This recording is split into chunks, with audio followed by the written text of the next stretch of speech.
treba obratiti pažnju da Nušić od svega ne napravi pozorište. Pa ne brinite, znam ja šta je on sve pravio od suda. U Sumnjivom licu i u ostalim komadima, naročito od prisutnih građana. Dobro, to su ipak komadi. Molim vas da ne pominjemo kako je na svom sopstvenom suđenju 910. direktno zasmejavao publiku. Da, ipak treba Porotu na to upozoriti. Porota, vi ste čuli ovu primjedbu? Nadamo se da neće biti problema. Neće. Dobro, onda da počnemo.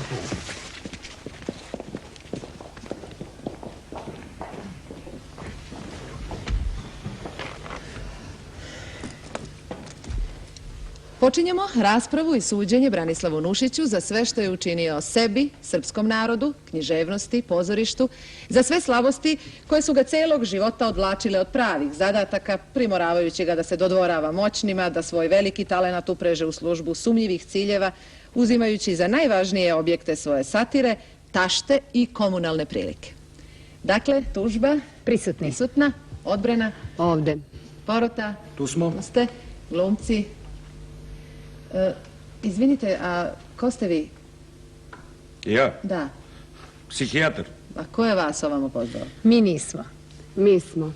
Hoćete da dokažete da Nušić nije bio normalan? A ne, daleko od toga. A šta će onda ovde? Pa za svaki slučaj. Neka se nađe.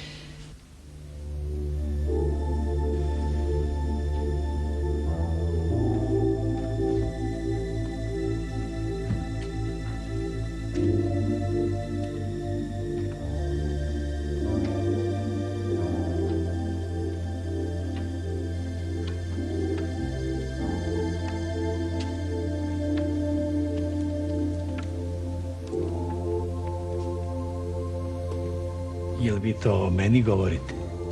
Branislav Nušić. Ja se. Izvolite, sedite. Hvala.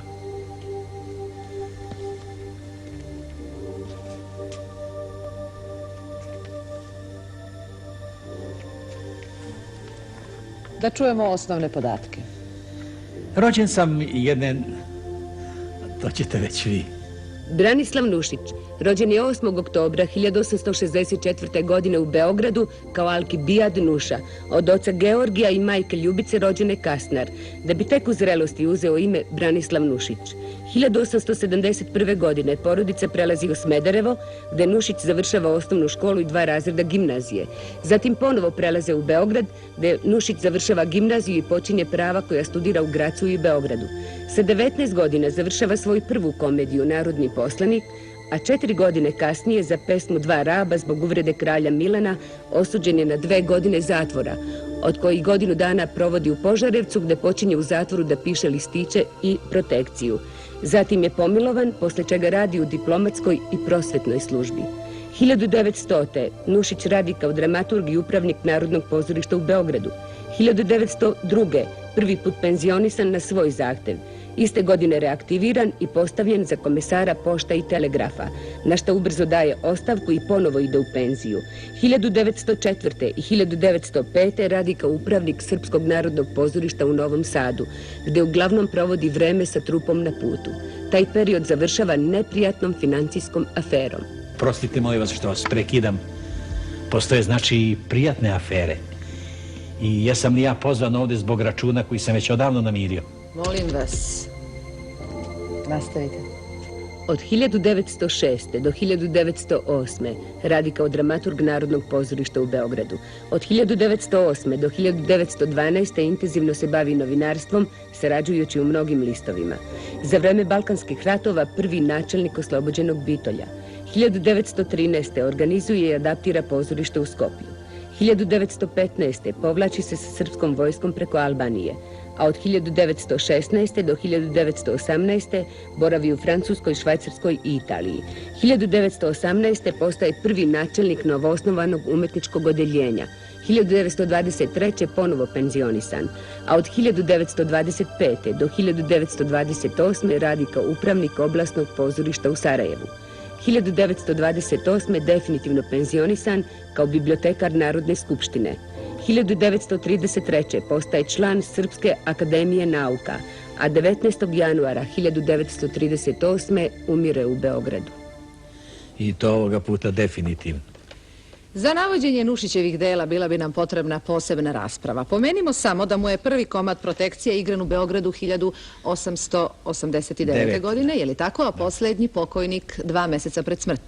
Da je najplodniji srpski i jugoslovenski pisac svoga vremena, da je za života izdao sabrana dela u 25 knjiga, a da bi kritičko izdanje iznelo sigurno dvostruko više. Da je pored proznih i dramskih dela pisao nekoliko komada za decu i jedan dečiji roman Hajduci.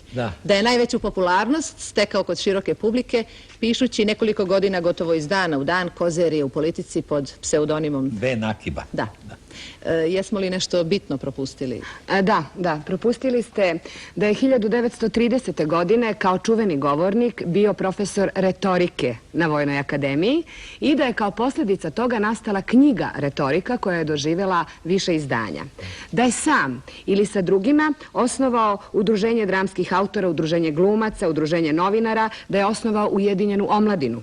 Da je bio predsjednik bezbrojnih odbora za dočeke, proslave, parade, razne kermese, manifestacije i zatim da je bio osnivač Cvijete Zuzorić, kola srpskih sestara i pokretač osnivanja pozorišnog muzeja. Da, u svakom slučaju energija i elan nezapamćeni za naše prilike. A da li uvek i kvalitet? Zato ste vi tu da nam to kažete. Vrlo rado.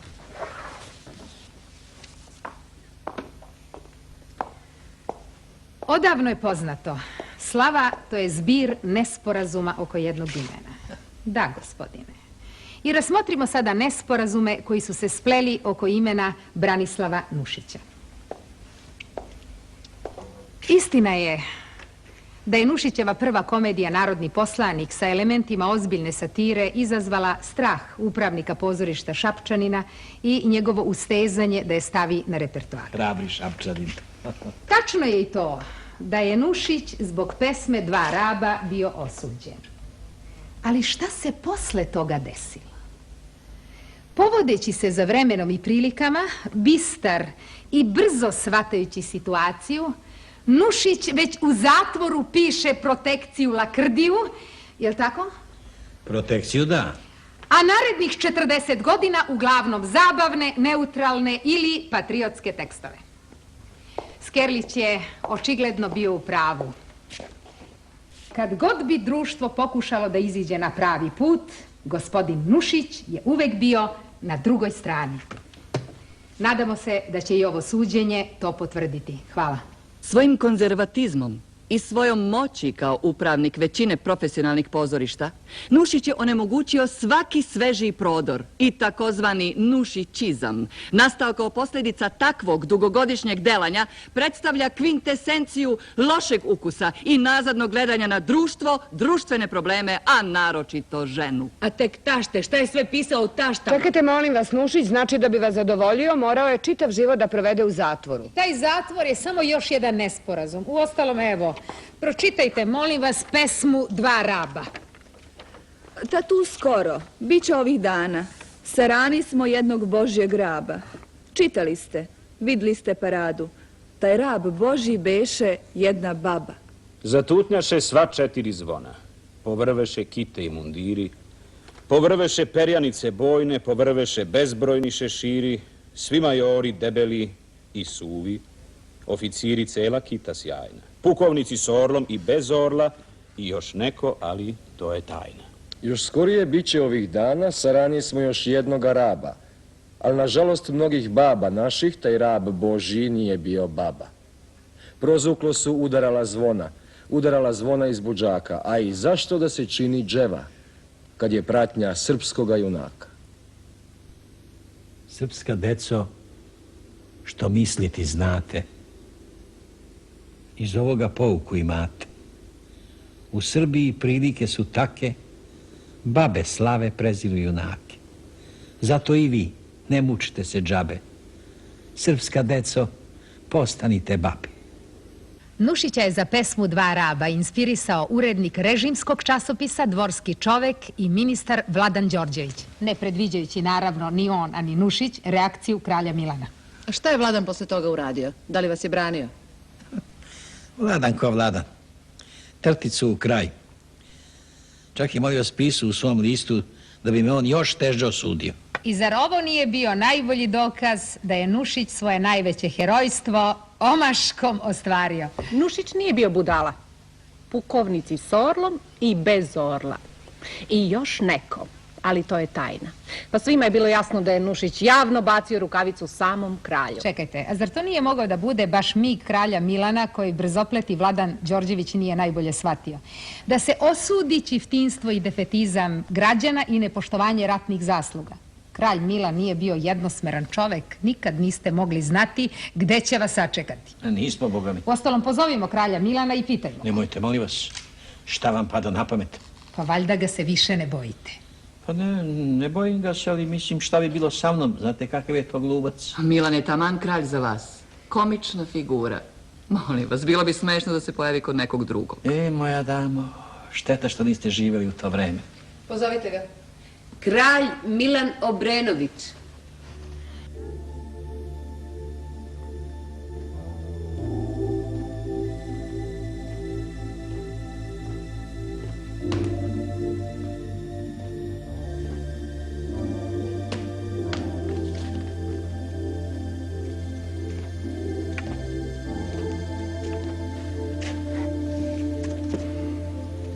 Vaše veličanstvo... Vidite odakle ono trt. Šta ću ja ovde? Pa to sud, znate, ja s tim nemam veze. Molim?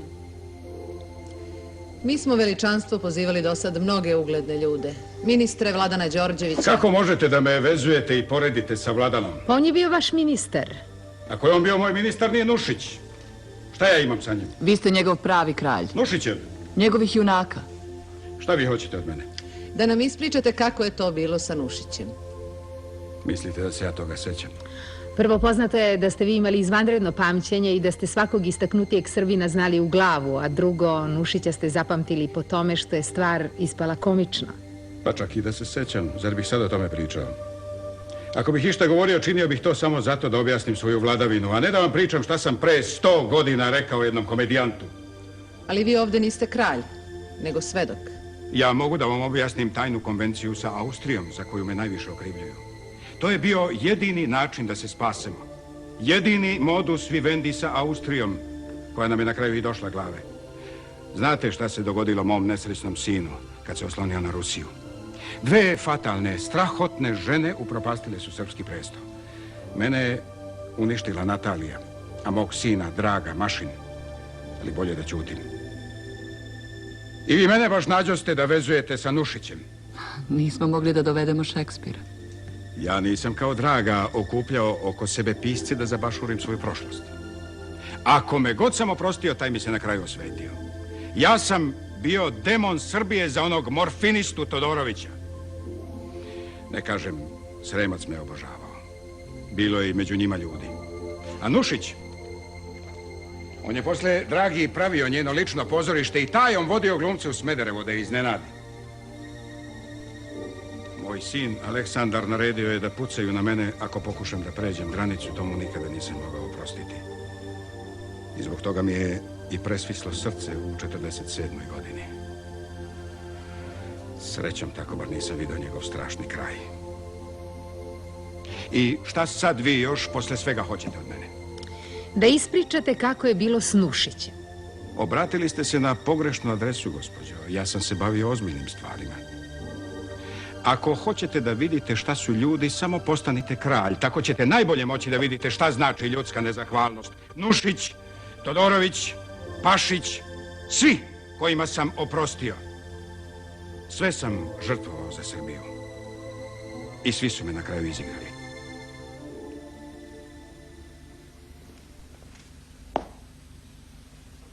Dakle, vi ste taj Nušić. Da. Ja sam mislio da ste vi nekakav čovek. Figura. A vi pišete pesme.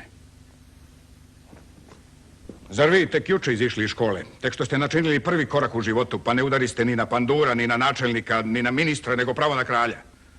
Na koga ćete docnije u životu udarati kad ste počeli s kraljem? Ja sam, vaše veličanstvo, ovde pred vama da mi odobrite da dobijem državnu službu. Dok moja reč nešto bude značila u ovoj zemlji, vi nećete dobiti državnu službu. Ali vi ste mi oprostili, vaše veličanstvo. Ništa ja vama nisam oprostio. Nego je pomilovanje zahvatilo veću grupu ljudi, među kojima i vas, koji to niste zaslužili. Ko ste vi i šta ste? da korigujete postupak jednog kralja, kome je jedna stara žena zamjenjivala majku i kojoj sam ja pažnjom na pogrebu hteo da se odrekne. Izvinite, vaše veličanstvo. Zar niste vidjeli psa? Nisam, vaše veličanstvo. Kom, Vigo, kom. Slušajte, Nušiću. Izvolite, vaše veličanstvo. Javite se Čedi Mijatoviću i recite mu neka vam nađe jedno mesto u inostranstvu gdje ćete biti bezopasni i gdje se nećete baviti paskvilama. Hvala vam, mnogo vam hvala, vaše veličanstvo. Vigo, nadam se da nisi povređen. Dobro. Kao što smo vidjeli, naš heroj je sjajno shvatio lekciju kralja Milana. Pošto mu kralj oprašta polovinu kazne i daje poverljivo mesto u nacionalnoj propagandi, Nušić na kralja više ne sme ni da pomisli, na ministre takođe i šta onda? Na zub uzima pandure, činovnike i načelnike. A kao ilustraciju toga pogledajmo scenu iz Sumnjivog lica. Jel to taj? Taj. Dakle, ti si to, golube moje, a ti si, a? A izabro si ovu da kroz moj srez. E pa mali si, brajko moj, da meni promakneš, mali! Drugačiji pa sa mnom nisu izlazili na kraj, te ti ćeš. Jel počeo da priznaje? Ne priznajem ja ništa. Čut! Priznaj nisi kazao. Priznaješ nego šta? A ako ne priznaješ, ti ćeš priznati. Jer sam ja već telegrafisao gospodinu ministru si priznao. Ne možete mi menjati navodne vlasti ovdje. Ja nisam zlikovac, nisam ni za šta kriv i protestujem. Čut! Jesi ga pitao šta je po zanimanju? On kaže da je apotekarski pomoćnik. Šta apotekarski pomoćnik? Pa tako on kaže. On kaže, možete kažete i pevac u crkvi Svetog Marka. A smo zato mi tu da cenimo njegov iskaz. Apotekarski pomoćnik. Otkud može apotekarski pomoćnik da bude revolucionar? Piši ti njemu, Gosivićo, mašinski šloser. Ili bivši ruski oficir ili ako hoćeš bivši španski mornar. To si ti. Pa ja sam apotekarski pomoćnik. A što, može i to? Pa ono može, ne kažem da ne može. Može. Znaš, ti apotekari mučkaju tamo neke razne špirituse, otrove, alkohole, bengalske vatre, razumeš. Ali, molim te, u redu, ti priznaješ da si nosio antidinastičke spise i pisma. A da bismo vidjeli kako je Nušić stvarno shvatio opomenu kralja Milana, pogledajmo ono mesto na početku komada. Telegram. Šta je? Šifra. Poverljivo. Strogo poverljivo. Je li nešto važno? Ne znam. Ti si razrešio? Jesam. Pa? Ne znam. Kako ne znaš? Ne znam, evo čitajte sami. Dobro, šta je ovo? Ne znam. Plava riba, kljukana dinastija. Gosivićo, šta je ovo? Ne znam. Lokomotiva, okrug, trt. O ti Bog sam vam, ba šta je ovo, Gosivićo? Ne znam. Ma što ne znaš ti, ja ne znam ja. Ovo jednu jedinu reč ne razumem. Hajde ovo dinastija i ovo trt. To kad se veže, to bi moglo značiti ulijte u narod strakopoštovanje prema dinastiji. Šta ovo dokazuje? Da se Nušić ne obazire na upozorenje kralja Milana i da nastavlja po starom. Naprotiv, to samo dokazuje da je tema dinastije bila Nušićeva neurotična potreba, da je imao nečistu savest. Nušić 40 godina krije ovaj bezazleni tekst, a znate li zašto? Molim vas, pročitajte onaj odlomak iz listića. Buljubaša, kada je juče u zatvoru obilazio sobe, rekao mi ove značajne reči. Pazi, kogod je u ovoj sobi odležao, postao je posle ministar. I eto, sad po ceo dan o tome razmišljam. Nušić nikada nije postao ministar, ali bio je visoki državni dostojanstvenik, upravnik pozorišta, konzul, sreski načelnik i tako dalje. A da li bi on sve to postao da o lekciji kralja Milana nije vodio računa? Uostalom, kralj Milan je uspeo da slomi i jednog Pašića i blistavog ideologa radikalne stranke Todorovića, pa kako da ne slomi Nušića? Izvinite, moj vas, što vas prekidam.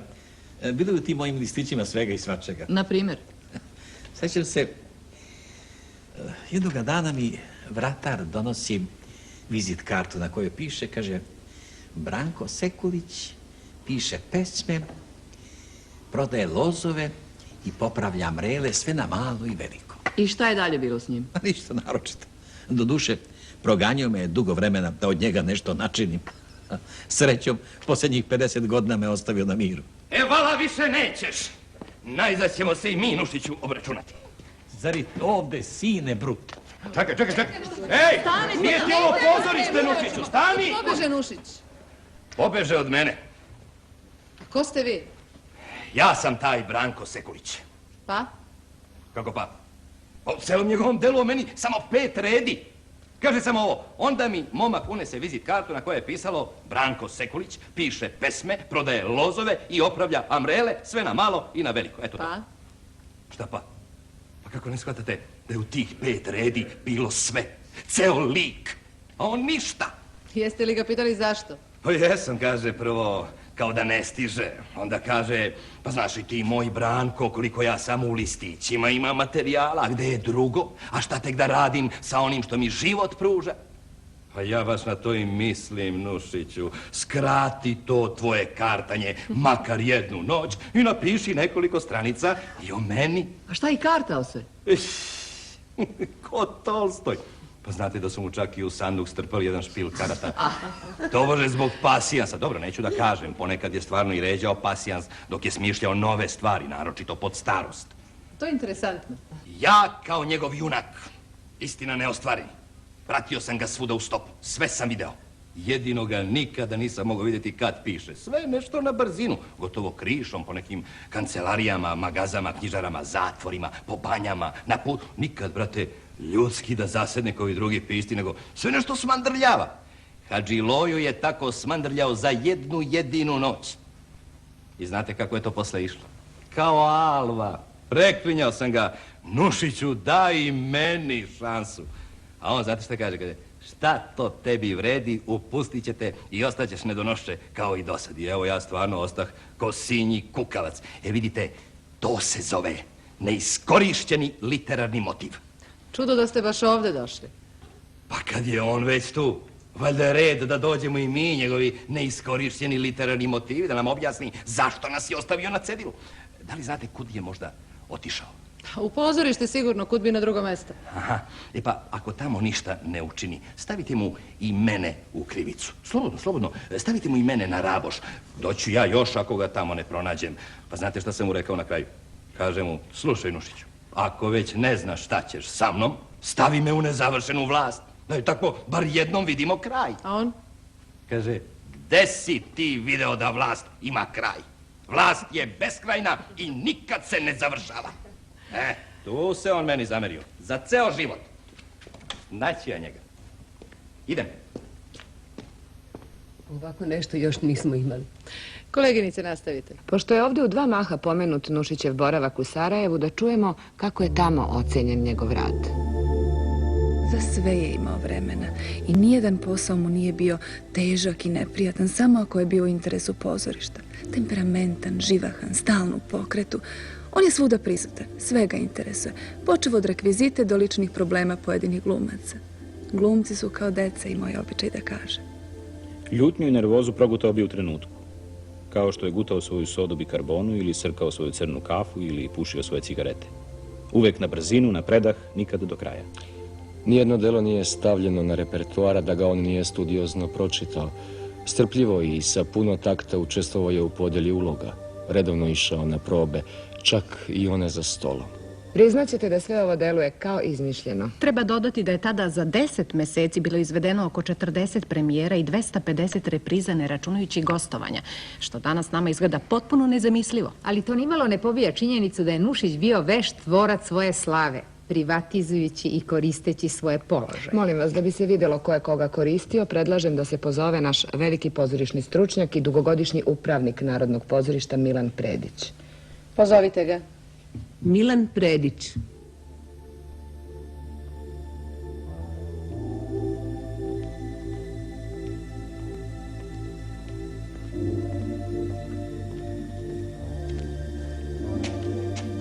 Gospodin Milan Predić? Da, jesam. Izvolite, sedite. Vi ste najduže bili upravnik Narodnog pozorišta u Beogradu. Da, tako je. Između 1910. i 1947. godine proveli ste u pozorištu kao umetnički sekretar, dramaturg, direktor drame i upravnik, je li tako? Tako je. Šta nam možete reći o Nušiću kao autoru?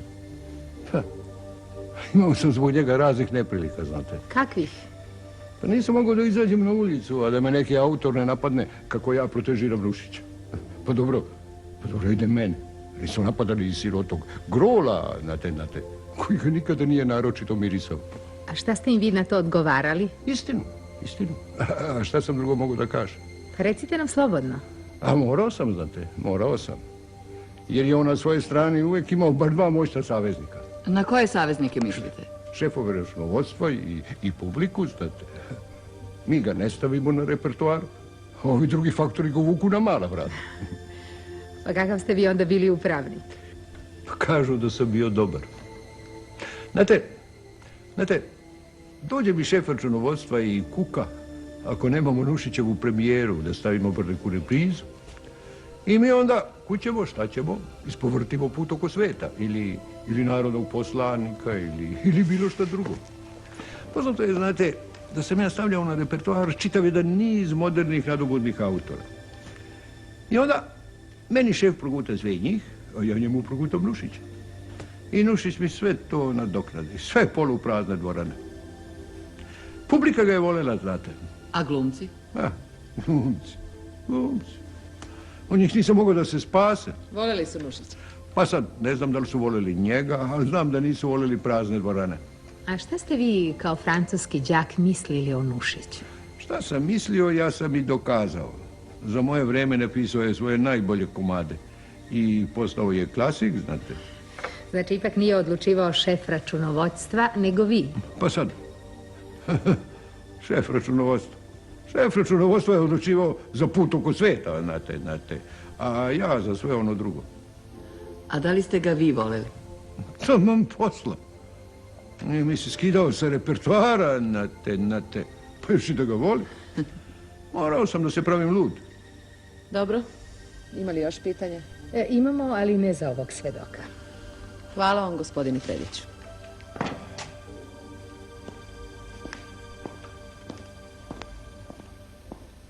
Je li otišla ona budala Sekulić? Otišao je. Gde ste vi, Nušiću? Iskoristio sam priliku da obiđem beogradska pozorišta. I? I znate šta sam primetio? Šta? Skoro me nigde nema na repertoaru. Pa to je strašno. To se nije desilo za posljednjih 100 godina. To je tačno. Hteo sam da porazgovaram, znate, sa upravnicima pozorišta. Međutim, vratari mi rekože da su na nekakvim sastancima, traže pare. Znate kako je to u pozorištu. Izvolite, sedite. Zahvaljujem. Ovdje smo čuli da je Nušić sve vreme provodio u pozorištu. To međutim ništa ne dokazuje. On nije bio samo upravnik pozorišta, nego i autor, a često i reditelj svojih komada.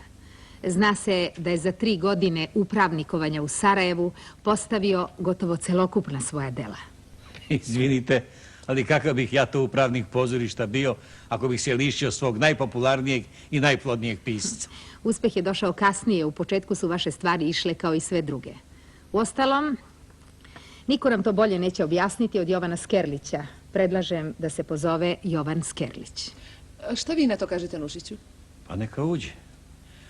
Možda se promenio. Pozovite ga. Jovan Skerlić.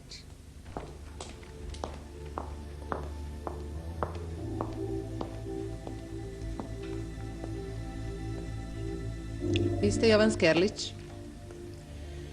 Vi ste 1907. godine napali ovog pisca. Ko je to? Tada sam bio 30 godina mlađi. Brana Nušić. I vi me zato pozivate? Pa to je neozbiljno. Čujete li? Pa kada je mogao kralj Milan? Šta ja imam s njim? Pa i vi ste grešili. Ja sam uvijek bio spreman da govorim o svojim greškama. Ali ne i povodom gospodina Nušića, kome sam učinio čast da o njemu uopšte i govorim. Književna sposobnost i talent gospodina Nušića su izvesni. Ali ono što se mora osuditi, to je industrializovanje njegova talenta. Oni veliki i nedopustivi ustupci koje on činio vulgarnom ukusu velike publike. Svojim dragim čitaocima, kako ih on nežno naziva. Zanimljivo je da Skerliću svi zameraju Disa, Lazu Kostića, Isidoru, Pandurovića i mnoge druge, a niko ne pominje Nušića, koga je Skerlić bukvalno razneo. Jer povodom Ben Akibine knjige od svega 20-ak priča, Skerlić je procenjivao svih 400 kozerija koje su tokom nekoliko godina objavljivane u Politici. To nije tačno. No, ne treba svu krivicu za mane Nušićevog humora bacati jedino na novinarstvo. Nekada u listićima gospodin Nušić je bio spreman da sa celim svojim pokolenjem vodi borbu protiv uzala koje su davile i sramotile našu zemlju. Docnije, On je postao praktičan čovek. U doba kada je Domanović pisao Stradiju, a Milorad Mitrović svoje političke basne, gospodina Nušića smo viđali kao urednika književnih i političkih listova i kao sekretara ministara predsjednika koji su ukidali ustave. E, tu leži zec. Uviđate li da Skerlić, kao i kralj Milan, želi da bude jedini zakonodavac? Nušić, umjesto da zatraži dozvolu od samoga kralja ili srpskog književnog glasnika o čemu da piše, usuđuje se i bez njih da isključivo svojim delom stekne široku popularnost. E, vidite, to je greh koji mu vi nikada niste oprostili. Ja sam oduvek tvrdio da književnost ima važne društvene i političke zadatke i da se time nije šaliti. Prostite, gospodine Skerliću. Čudnovoto je da niste primetili da na tom planu Nušić radi isto što i vi. Sa svojim orfeumskim šalama na granici dobrog ukusa. Vi ste hteli od Srba i od Srbije da načinite narod i zemlju dostojne zadataka koji su pred njima, a niste vidjeli da Nušić radi to isto. Narod koji je sposoban da se podsmehne sam sebi, daje najbolje dokaze o svom duševnom zdravlju. Zašto se nije ugledao na Domanovića, koji je tako snažno žigosao zlo i bio pravi bič? I ovo mi izgleda zamera što sam samo jednom bio u zatvoru. A ja mu na to kažem, kada bi svaki pošteni Srbin bio godinu dana u zatvoru kao ja, kud bi nam danas bio kraj. I nije mi jasno kako ne vidi da iz mojih listića izbija ceo Domanović. Naprimjer ono, kada Buljubaša kaže, kogod je ležao u ovoj sobi, postao je kasnije ministar. Ili ono razmišljanje jednog običnog srpskog vola. Pitajte ga zašto tako nije i nastavio. Gospodine Skerliću, Srbiji je dovoljan jedan Domanović kao što je potreban jedan Nušić. Molim vas, kad naš najveći kritičar pravi takve greške, što je onda ostalo malima? Male greške. Da li biste i danas isto postupili? Svakako. A da li se kajete za ovakve pogreške? Ja sam umro u 38. godini. Zamislite da sam živeo 70. Imao bih još više vremena da obrazložim ili da ispravim svoje mišljenja. Mada ne verujem da bi je gospodinu Nušiću, a pogotovo Ben Akibi, mišljenje ikada promenio, jer za mene je literatura i suviše ozbiljna stvar. Da, i ono što niste dozvoljavali sebi, niste ni drugima. Ni sumnju, ni kolebanja. Mislio sam stalno na iskušenja koje nas čekaju. I kao Katon zvonio na uzbunu. Znao sam da je manje važno da li je procena tačna ili nije. Tako ste od Vojislava Jovanovića, zvanog Marambo, napravili pravog dramskog džina, pretpostavljajući ga Nušiću. A od Čurčina većeg pesnika od Disa, što danas ne bi učinio ni jedan gimnazijalac. Objasnio sam zašto i greh na moju dušu. Ima li neko još nešto da pita? Tužba misli da gospodina Skerlića ne treba više zadržavati. Hvala vam.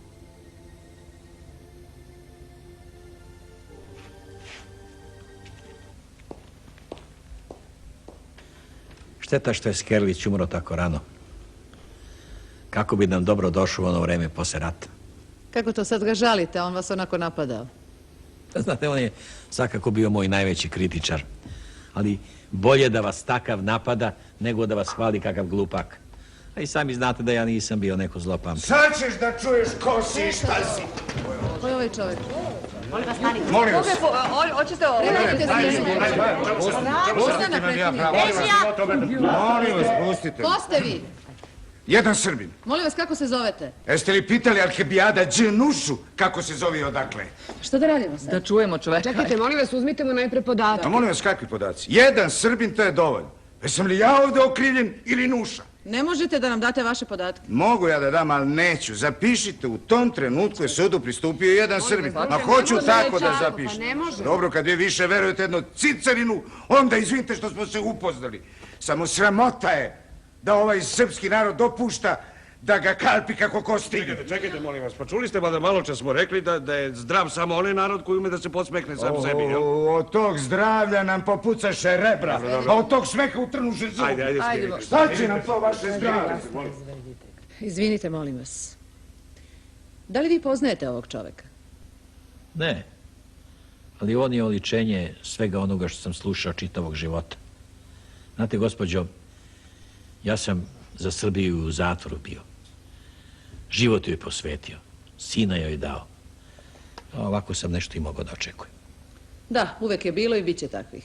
Kad biste njega malo pretresli, ko zna šta biste kod njega pronašli. S obzirom na mogućnost sličnih upadanja i ometanja, predlažemo da stvar počnemo da privodimo kraju. Da li se slažete, Nušiću? Slažem se da stvar može i tume da se preokrene. Tačno. Evo primjera. 1905. godine u Novom Sadu Nušić je proslavljao 25-godišnjicu svog književnog rada, a 1924. u Beogradu 60-godišnjicu života i 40-godišnjicu književnog rada, iako je od proslave u Novom Sadu prošlo 19 godina, a ne 15, pa je to morala biti 44-godišnjica književnog rada. Dozvolite da objasnim. Jasno je, Nušiću, da su 24. godine vama zbog pritiska na akademiju bile potrebne 2 okrugle brojke. Samo ni te okrugle brojke nisu Nušiću pomogle da bude izabran, pa čak ni kandidovan. Tim povodom Nušić je napisao svoje čuveno pismo ćerki Giti. Bilo bi dobro da ga u celini pročitamo, ali pošto je to nemoguće, priložit ćemo ga materijalu, a pročitat ćemo samo delove. Moja tragedija leži najvećim delom u tome što sam ja humoristički pisac. Onako kao što naša narodna priča duhovito ga odvaja čak i spoljašnošću, tako su i naši dedovi, sedeći prekrštenih nogu na ćepencima, duhovitoga čoveka smatrali sojterijom. I to je jedna predrasuda koju vreme ne menja. O duhovitosti danas podjednako misli predsjednik ministarstva, kao što je pre 100 godina mislio Vule Azanjac, Dućandžija, ko 3 ključa. Nemoćni zavidljivci pripisuju mi u greh plodnost, oni čiji radovi predstavljaju jedva naporno stenjanje, prebacuju mi i brzo pisanje. Ja se moram pravdati inventivnošću ako počne mi to nije greh, koja kod mene predstavlja pravu bujicu. U času kada pišem jednu priču, po 5-6 drugih motiva navaljuje na mene. U času kada pišem komediju, po 5-6 gotovih u zamisli potpuno razvijenih sižeja tiskaju se oko mene, žure me i gone da ih prihvatim. Ja sam naprotiv vrlo malo dao prema onome što sam mogao dati, da mi je život ponudio povoljnije prilike. Evo već 40 godina kako sam se uspeo na pozornicu. Za ovih 40 godina ogroman broj dramskih pisaca prošao je kraj mene, uspeli su se, prikazali i iščezli. Ja ih izazno nisam potiskivao. Ja sam im često dodavao ruku da bi se lakše uspjeli. Ja sam uvek verovao da za sve nas ima mesta. Ipak, evo ja sam ostao usamljen. Akademija je svemu tome dodala kako nisam dovoljno akademska figura.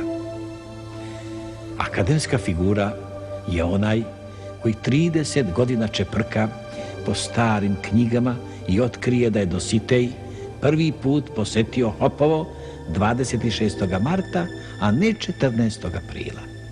Akademska figura je onaj koji živi na račun onih koji su stvarali, a sami ne mogu ništa stvoriti. Jednom rečju, akademska figura je onaj besmrtnik koji umire još za života. Onima koji stvaraju, koji za sobom ostavljaju snažno zaorane brazde, akademija niti šta može dodati, niti oduzeti. Ja sam zadovoljan mestom koje sam već zauzeo u srpskoj književnosti. Tišina, molim vas. Vidi se budući pisac retorike i čovek koji je znao da zapali masu. Da smo bili druga sredina, živeo bi samo od čitanja svojih dela kao Dickens. Dozvolite nam da ga nešto upitamo. 1924. Kada slavite 60-godišnjicu i očekujete da budete primljeni u akademiju, vi, ispravite nas ako grešimo, još niste bili napisali ni ministarku, ni ožalošćenu porodicu, ni mister Dolara, ni pokojnika, ni dr. Nisam. Molim vas glasnije. Nisam. Dakle, priznajete da u tom trenutku niste napisali svoje najbolja i najvažnija dela. Dakle. I na osnovu čega ste očekivali da budete primljeni u akademiju? Zar to ne dokazuje da je akademija bila u pravu i da vas je na taj način primorala da napišete svoje najbolja dela? Da su vas primili 24. da li bi ta dela uopšte bila napisana? Da li biste vi, kao akademik, smeli da pišete tako neozbiljne komedije? Kada ste za kandidaturu, znajući kako tamo gledaju na humoristu, pisali državotvornog nahoda. Momenat, molim vas, čekajte. Tužba tvrdi čas jedno, čas drugo i izvlači argumente iz rukava kao mađioničar. Umesto da istakne da je ovakva inventivnost besprimerna u svetskoj literaturi, da pisac svoja najbolja dela piše u posljednjoj deceniji svoga života. Ali i potvrđuje da su akademici bili u pravu što ga 24. nisu izabrali. Jer u tom trenutku Nušić je pisac bez identiteta. A molim vas, njegovo delo izgleda kao da su ga pisali sasvim različiti ljudi. A ne pitate se da li su na toj vetrometini društvo, prilike i vreme imali svoj identitet? Ja sam živeo u doba preobražaja. Gledao sam kako se ruše udžerice, a na njihovim mestima niču nove palate. Sagledao sam oceve u anterijama i sinove u polucilindrima, majke sa tepelucima, ćerke sa krinolinima i unuke u kikotskim suknicama. Zatekao sam majke koje su smatrale za sramotu da kinu u društvu, dok su se njihove ćerke kupale sa muškima. I sav taj preobrežaj nije se postepeno događao, već se sve to događalo kinematografskom brzinom, za jednu noć. A šta to dokazuje? Isto što i mi tvrdimo. Da ste se vi celog života povodili za vremenom, delili sa njim sve zablude, ponekad se i kritički odnosili, ali samo ako to nije zahtevalo preteranu hrabrost s vaše strane. Ja sam, gospođo, od jedne dinastije bio godinu dana u zatvoru. 4 veka docnije, od druge pred sudom zbog uvrede vladalačke kuće. Posle 15 godina, zbog nahoda ekskomunicirani iz crkve. Pa šta hoćete još od mene? Ako čovjek kaska za vremenom, nije rečeno da ne može i da pogreši. Vi ste neprestano jurili za onim što je bilo u vazduhu, ne dajući svoj pečat vremenu, nego dopuštajući da vreme oblikuje vas. I zato mi danas imamo toliko različitih i nespojivih Branislava Nušića. Da ste čitali moju autobiografiju, vidjeli biste, gospođo, da sam ja to davno rekao pre vas, samo mnogo duhovitije. Vjerovatno se pitate šta ću ja ovdje kada je Nušić više manje normalna osoba. Hoću da vam govorim o smehu i o njegovom blagotvornom dejstvu na ljudsku psihu, kao i o nevoljama koje donosi onima koji se profesionalno bavi njime. Ja sam se često pitao čemu se publika smeje u mojim komadima. Moj uspeh je u tome što sam ja naveo publiku da od mene nešto očekuje. Očekuje da je sve njene i neostvarene grehe javno prikažem, ali na drugima, i to na komičan način. Izjavio je Nušić tada mladom reditelju i kolegi Josipu Kolundžiću. A on, Branislav Nušić, najveći srpski komediograf, nije za života dobio ni jednu ozbiljnu kritiku, ni svog celokupnog, a kamoli nekog posebnog dela. Najviše blagonaklonih osvrta dobio je pred kraj svoga života i to zbog svojih deklarativnih građanskih stavova, ne zbog smeha. Bili levi, desni ili srednji, smeh je uvek sumnjiva stvar. I otuda njegovo blagotvorno terapeutsko dejstvo. A Nušić je to uvideo jer je bio radoznala priroda, iako je bio u prvom redu nagonski pisac. Ako takvi uopšte postoje. Hvala. Reč ima odbrana. Tu smo! Čekajte! Ko ste vi? Glumci! Njegovi glumci! Došli smo da branimo Nušića. Gospodine Nušiću, da li se slažete da vas brane vaše glumci? Nema potrebe, ali bi mogli da ih čujemo. Dopašće vam se. Ja sam htjela da dođem dok je tu još bio moj upravnik Predić. Htjela sam da ga pitam zašto je dozvolio da ne igram posljednjih nekoliko sezona. Zašto? Molim vas, budite ljubazni pa nam se predstavite. Gospođa ministarka, Sarka, Juliška, gospođa Spasić ili jednostavno Žanka Stokić. A šta ja da kažem? Jerotije, Jevrem, Života Cvijević, Agaton, čovek s nogom, jednostavnije, Dušan Radenković. Slušajte vi tamo! Ima nas još! Ajde, Bobo. Jel milivo je mene sramota. Čega te sramota, Bobo? Pa ti znaš bar šta je publika. Od Žanke. Kako bi smela pred njom da igram ministarku kad ne zna korak? Naši smo. Koji ste brevi? Tvoj rak. Ljubinka Bobić. Pozdravljam i prijatelje i neprijatelje. Milivoje Zivanović. Pa zar ti rako da se pretvoriš u ministarku? A nisam htjela zbog tebe, Žanka, ali me naterali. Beše moje. A šta ti, Mićo, ovde tražiš, a? Zar ti nisi drugi fak? A kako to je? Moj začeda iz ministarke. A Života Cvijević? A Agaton? Šta Agaton? Šta Agaton? To sam ja igrao. Moj je bio dosta kasnije čuvena Matina Rezija. O toj su predstavi pisali čitave studije. Uostalom, mene je gospodin Nušić sam otkrio. Kod Spasića, u Rogaskoj Slatini. Pa tamo ste mi režirali, brate. Da, pa i meni režirao. Bio mi je i upravnik. U Sarajevu, zar ne, gospodine? Jesam. Pa nismo ni nas dve sad udapali. Ajde, nećemo ovdje pred svima da otkrivamo ko je koliko otkriven. Milivoje, nema ljutiš. Ja ću Žanki da ustupim ministarku, a ja ću da uzmem gospavicu iz vlasti. Dobar dan, gospavice, kuc. I nema da se ljuti. Pa ti znaš, Bobo, da se ja ne ljutim. Jedino kad me neće karta. A dobro. Prepustam Duletu Agatona. Meni će ipak ostati Jegor Buličov. Trubacu, zasviraj trubacu, da... A ko ste nam vi? Glumci. Pazi, sine, dobro, staću da ti kažem. Ako hoćeš da budeš dobar glumac, slušaj. Nemoj ti meni tu puć sebi u bradu, jer čuješ kako govori Radenković, jer čuješ mene. Glumac mora da ima ovo i na svemu ima od mene mlađi mogu 100 da nauče, ja sam im čista akademija. Glumac često govori dugačke tekstove i ima opasnost da mu stane mozak. Meni se jedanput dogodilo u Sofoklovoj Antigoni, igrao sam Kreonta i izađem na scenu i kažem: o ljudi, bogovi nam silnom tresnom, grad uzlulo se, pa opet posle digo se. A kad je Kreont gradom upravljao, antarampa, pamparampa, svi su se čudili, a ja sam mlađima rekao: nikad ne smeš da staneš.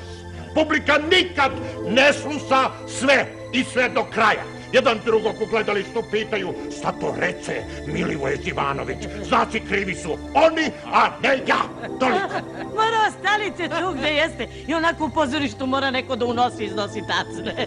Nego nešto ne vidim da ovde služe kafu, a? Molim vas, pošto među vama ima i alternacija, vi se nas samo dogovorite ko će šta da igra, a mi ćemo vas pozvati ako nam bude bila potrebna neka vaša uloga. Slušajte, u redu je.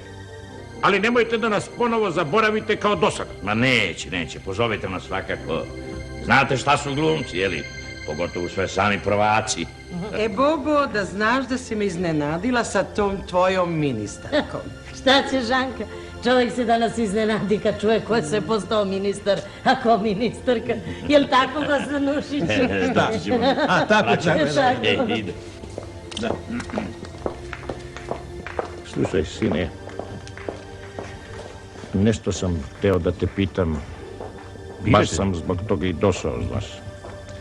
Ko sada riče u pozorištu mesto mene? Ljuba Tadić. Jebi ga.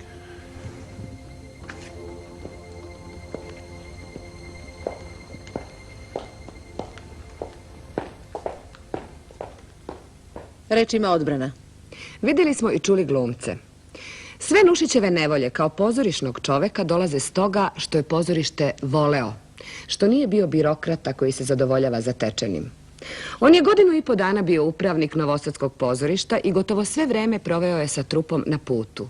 Da to izdržite, ne možete da budete samo činovnik. Morate istinski da pripadate pozorištu, da budete čergar, što je Nušić u osnovi i bio. S druge strane, možemo reći da se građanin Nušić bavio pozorištem na svoju štetu, ali je pozorišni čovek u njemu bio kao riba u vodi. I da nije proveo skoro 2 decenije u pozorištu, njegov dramski opus bio bi mnogo skromniji. Zato ne treba da žali zbog nepravdi koje je tamo doživljavao. A ko kaže da žali? Nušića ovde optužuju zašto nije Domanović, zašto nije Sterija. Počev od Skerlića, niko Nušiću ne priznaje izvornost. Ne videći da je Nušić kao svaki pravi stvaralac poseban, neponovljiv slučaj. Da on u svojoj neverovatnoj životnoj vedrini, neuništivoj životnosti, svoje osnovne pokretače izvlači iz svog sopstvenog habitusa. Da davno pre ovog predstavlja neku vrstu našeg Čaplina. I da namerava, kao što nam je to obećao u listićima, da se najpre nasmeje sebi, pa onda svima redom. Od svoje 19. godine pa do same smrti Nušić neprestano varira jednu istu temu. Vlast i njene deformacije, kao i čoveka uhvaćenog u njenu zamku. Pogledajmo zato kako to izgleda u komediji Vlast posle skoro 50 godina. Izvolite. Jel vide? Šta? Pa njega, Gosintoza. Jel vide šta je vlast? Kako samo zvanično govori sad. Svi, sine, vidiš, U tome se sastoji vlast, da ume sa visine da govori, da bi onaj dole osjetio koliko je mali. A kako to s visine? To nikad nisam razumio. Pa evo recimo ti i ja, jel? Da. Mi smo ravni. Niti ja mogu tebi sa visine da govorim. Niti ja mogu tebi sa ti visine meni da govorim. Ali ja... Ajde, molim te, popni se na ovu hoklicu. Gdje da? Ovdje na hoklicu. Pa ja, ako hoćeš da ti objasnim, mora da se popneš. A dobro, ajde. Popni se, ajde. Moram baš. Pa moraš, kako da... Ajde, polako su. Jel sad ti osjećaš da si viši od mene? Osjećam kako da ne. Na toj visini ti si recimo sreski načelnik. Ja sam sreski načelnik. Jeste. Ili recimo predsjednik opštine male neke srpske varošice. A ja dole, ja sam narod. Vidiš li ti sad preko moje glave? Vidim. Vlast sa te visine mora da gleda narod preko glave. Dobro. To je prvi stepen. Dobro. A sad popni se na onu stolicu. Jer moram da... Pa sad ako hoćeš da ti objasnim, moraš. Ovdje na ovu stolicu. Slobodno, ajde. Ispravi se. Jel sad osjećaš da si na još većoj visini? Osjećam. Vidiš, ti si na toj visini okružni načelnik ili narodni poslanik. Poslanik. Ja, narod, gledam tebe u trbuh, a ti mene? U teme. Odlično. Aj sad. Šta sad, pobogu, brate? Penji se na sto. No to ne dolazi u obzir. Kako ne dolazi u obzir? Pa ne smijem da se popnem. Pa ovo ne vredi ništa do sada ako se ne popneš na sto. Šta će mi to? Ne treba. Zato što je to ministarska visina. A ti treba sa te visine da vidiš kako se gleda narod. Ma ne smijem da se popnem, gore strame. Pa gde ću da se penjem gore? Ajde. Pazi, kukavice, molim. Pa gde da se popnem? Tako, slobodno. Kaži, brate moj, šta sad vidiš sa te visine? Pa ne vidim ništa. Tačno. Sa te visine vlast ne vidi ništa. Za stvaraoca koji je istoj temi veran više od pola veka, ne možemo reći da nije dosledan. Nušić ismeva nasilje, bahatost, tupost, glupost, neznanje, uobraženost. Počev od svoje prve komedije, Narodni poslanik, koja je na izvođenje čekala 13 godina, preko sumnjivog lica koje je čamilo u fioci punih 40, pa sve do vlasti kada kao samrtnik ispušta pero iz ruke. Iako danas smatraju da je Nušić zabludom pisao i drame, ne treba zaboraviti da je i to radio bolje od drugih. Treba mu priznati i zasluge, a ne optuživati ga. A da li Nušić ima ili nema identiteta, narod je to mnogo pre kritike odlučio. I na taj način u dobroj meri sam stvorio pravog, onog koji nije bio miljenik Serklova i klanova, čiji glas nije stvaran u literarnim kuhinjama, već u nedrima naroda, s kojim je Nušić i pored svih posrtanja u odlučnim i teškim trenucima uvek bio. Hvala. I najzad da čujemo porotu. Ispunjava nas ponosom što smo sunarodnici Branislava Nušića i srećni smo što smo ga imali. Je li to sve? Da nemamo Nušića, trebalo bi ga izmisliti. Hvala mu. Nema na čemu. I sud smatra da je Branislav Nušić svojim književnim delom zaslužio mnogo više. Što se tiče njegovog komediografskog rada, sud mu odaje posebno priznanje. Zbog svega toga, Branislav Nušić se oslobađa svih optužbi i svrstava u red naših najvećih pisaca.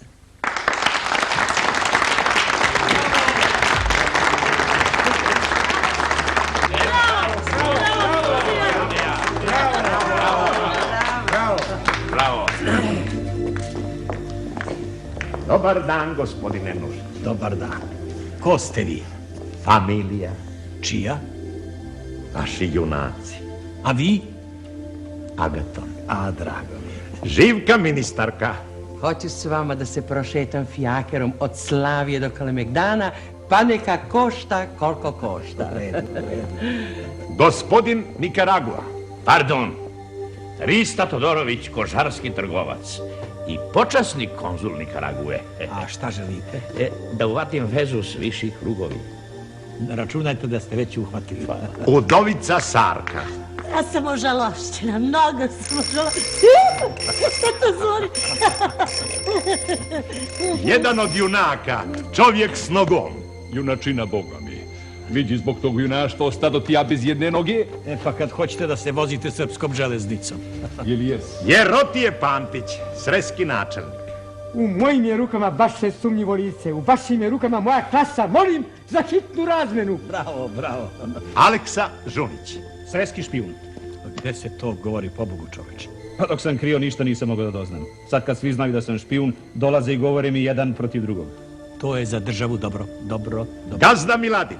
Pa taj Josip iz Trbovnice, uvraća tako češće, a znate ga. Pera Galenić. Tetka Živkin rod, došao sam da me vratite u službu i to sa satisfakcijom. Bez konkursa. Đoka Fromicla i Marica Pantić. Mi tražimo vaš blagoslov. Da se venčamo.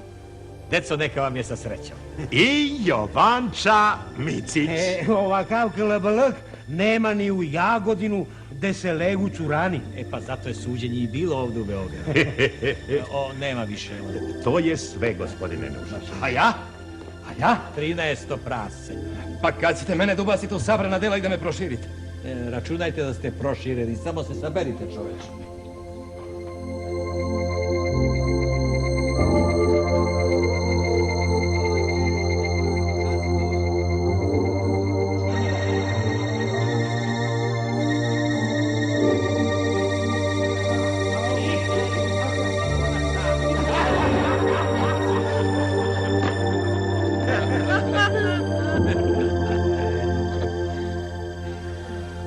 A gdje ćemo mi sad, gospodine Nušiću? Kako gde? Pa u pozorište. Tamo gde vam je mesto. Idite, igrajte. Branite me. U pozorište.